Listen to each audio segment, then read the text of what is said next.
proper terminology is. I wouldn't say All right, you're up. You're up. You're water going. hydrologist. We got Lorraine. We got us. We got going. You got 2. You got 10 seconds. The whole family in our hand. Now you gotta hold. You gotta hold it. You gotta hold it up. Yeah, Hold it up yeah. nice and high. All right. Here you go. And, yeah. This is the best spot right in here. Set that in, we get into Hey everybody, thanks for holding on. We're there. Bring it on home. Oh, we got Boots and then McGee. we got Boots McGee in the house. All right, you with me? Yeah. Welcome, welcome, welcome to the Happy Oyster Show. Your host, Bart Burke. We are not in Long Island, but we still are in New York. We are at the start of the Hudson River. We'll get more into that in a minute. We're in the Battenkill watershed area. We're here with Lorraine and Jim Ballard on their new purchased property that is absolutely gorgeous. Lorraine happens to work for the Battenkill Conservancy. That's right. Let me see the come on, you don't. You did wear your colors today. Come on. I did. She's out here in the drink. There you go. There you go. Woohoo! Battenkill Conservancy. Woohoo! So anyway, we're up here from Long Island. Fly fishing. We're going to Boston. No, you guys are going to Boston? Nah, not really. Yeah, Boston, but whatever. Yeah, in generalization. But we had to take a little detour because I'm hanging out with Jim, who's up over here. He'll be here in a minute, I hope. Looking for oysters, he's saying. The boys are going to hang out, and the girls are going to their... Hey, Boots. High school reunion. ¿Cuántos años, Lorraine? No me digas. 1, 2, 3, 4, 5, 6, 7, 8. Which is 40 years. Oh my God. We should have some great stories. Oh, isn't that so much fun? So, let me get my notes out here. Alan Gord is pike fishing on his lake. Oh, nice. Who's that? I'm getting comments here from people. Oh, okay. Pike fishing. Okay, you can come down and catch some big brown trout. Big brown trout. Do you have rainbow trout here too? We have rainbow trout and we have brook trout. And there is something going into the river down there. A deer? I just saw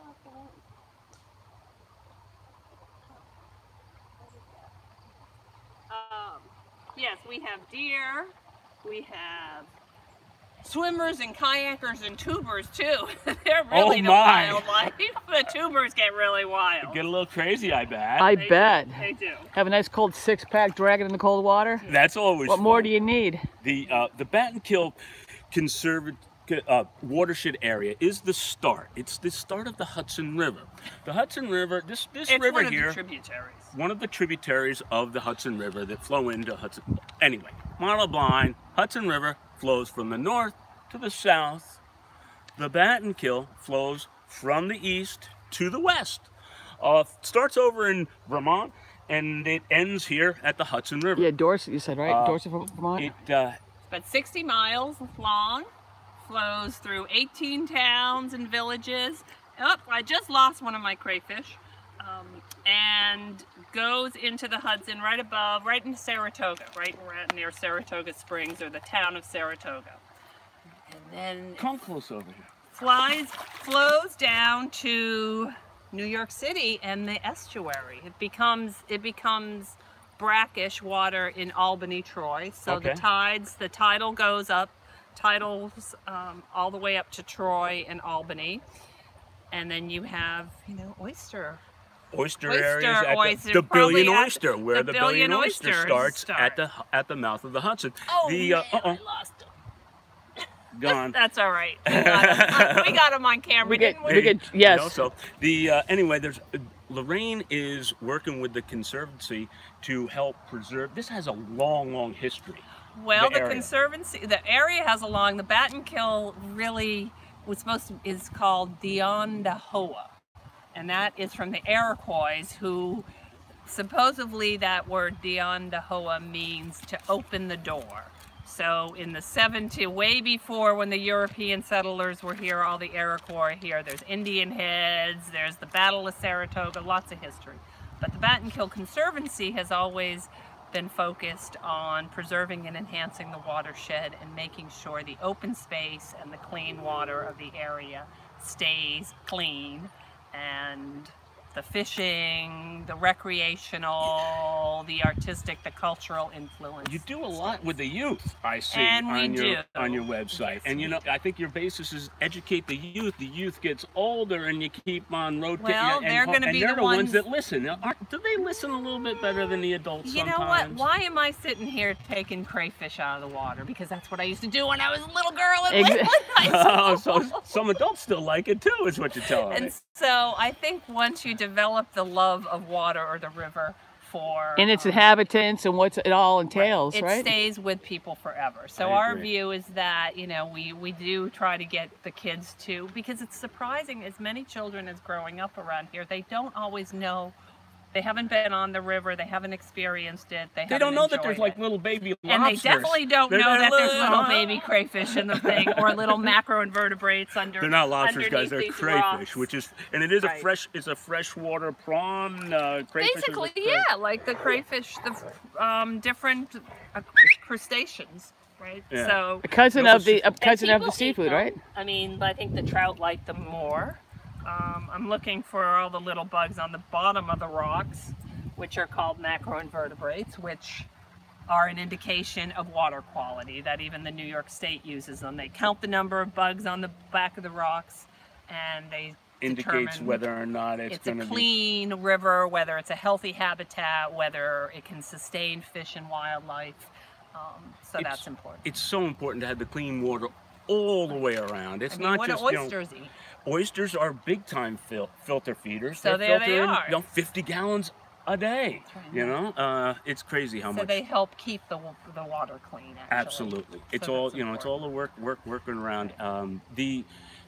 You work also with companies that are We work with companies. possibly that they were not necessarily way back when we all were. I mean, Right. as a country, Right. we were kind of bad to the environment. Well, And we a lot of the probably still companies- are in some things, but I think there's been they've come a long way. So, for instance, when the river was used as a transporter of lumber, or they used to do a lot of paper mill production, and they used to put it right into the river. People would say this was purple before, you know, there's sludge that used to come through here.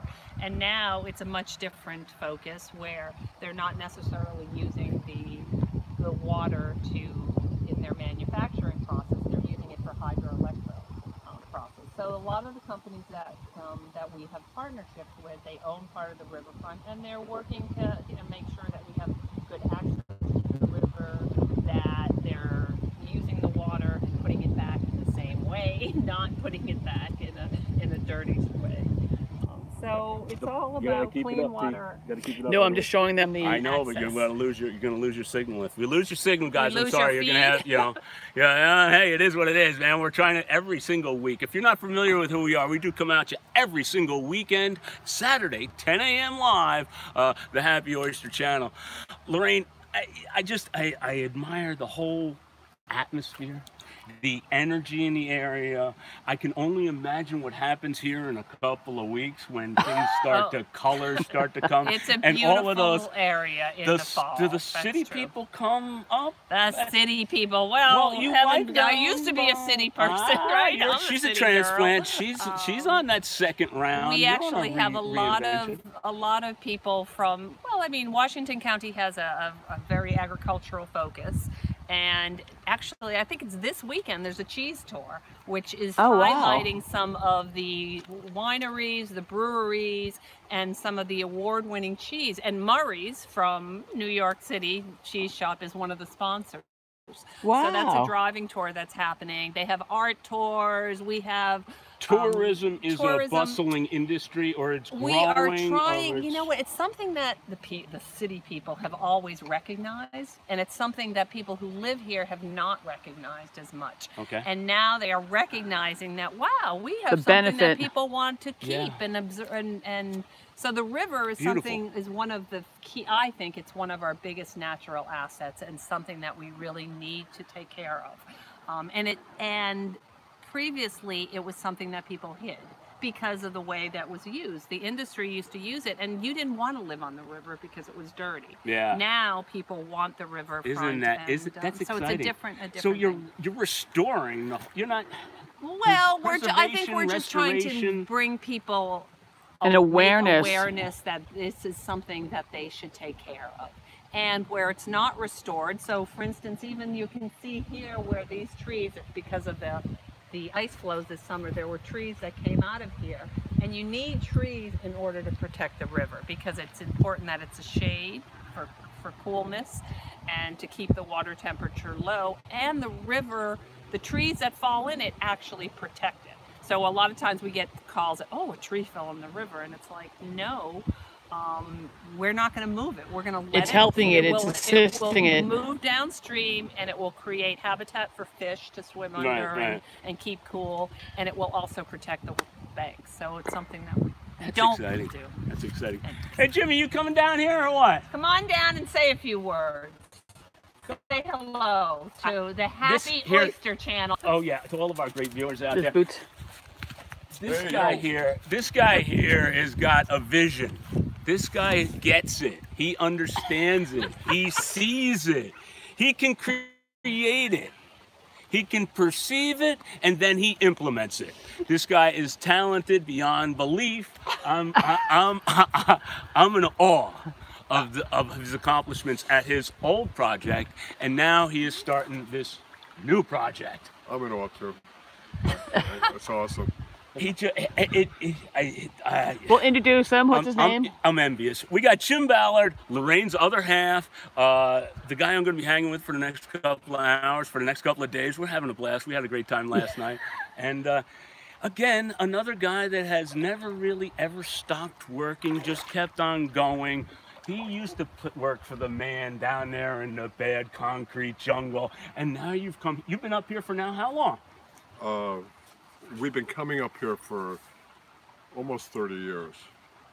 And I've done most of my work in Lower Manhattan, so I'm used to looking like this when I work, but now I look like this. So. Now you look like this. So you recently have a whole bunch of land here that you have a vision of keeping it, preserving it as a working farm?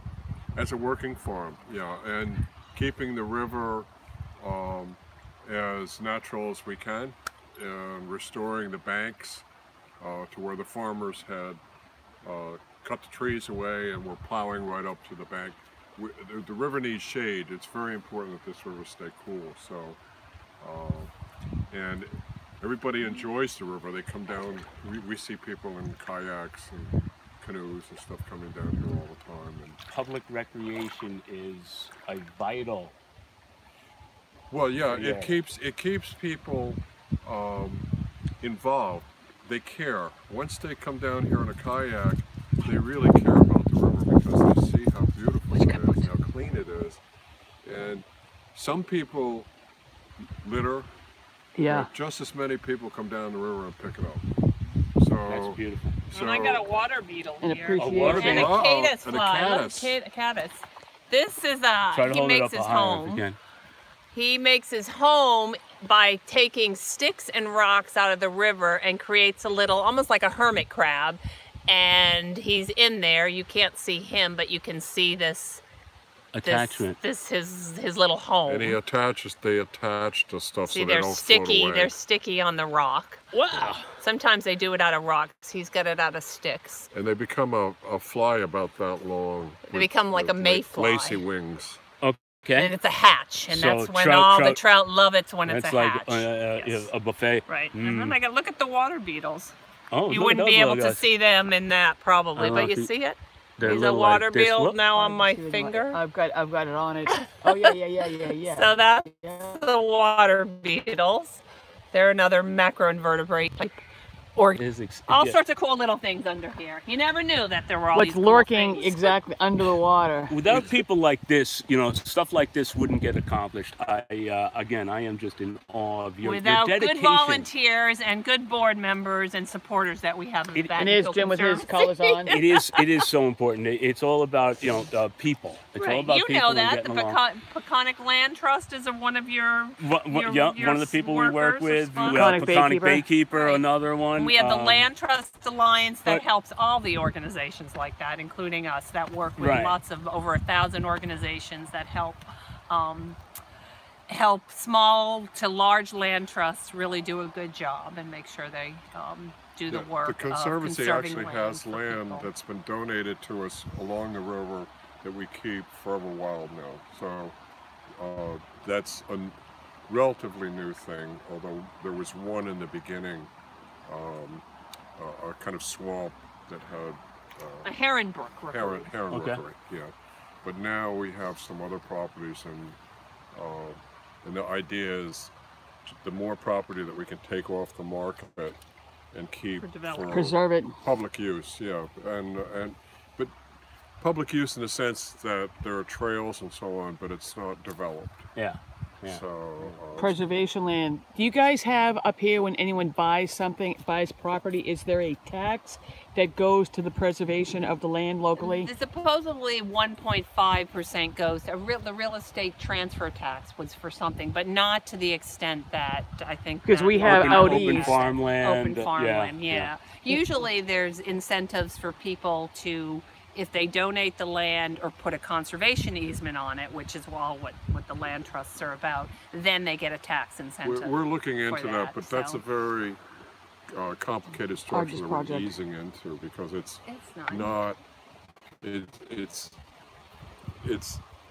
a process that requires the landowner's participation, sometimes the state, sometimes the local authorities.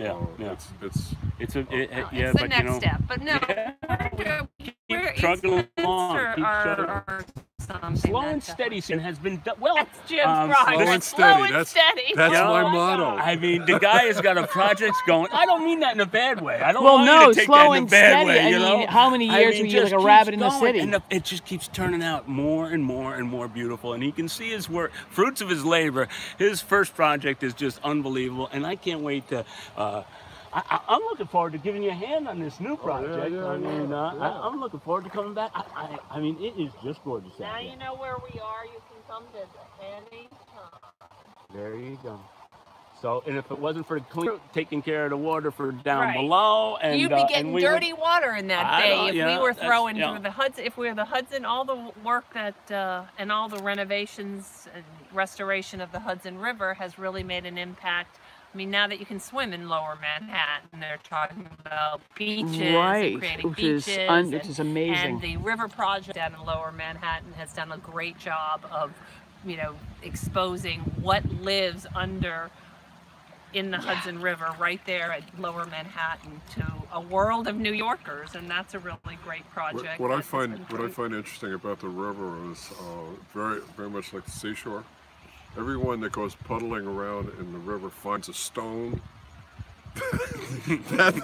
I don't know what it is about a stone, but they find a red stone or a stone that looks like a jewel that they connect with, or they, like Lorraine was finding crayfish, where we find crabs.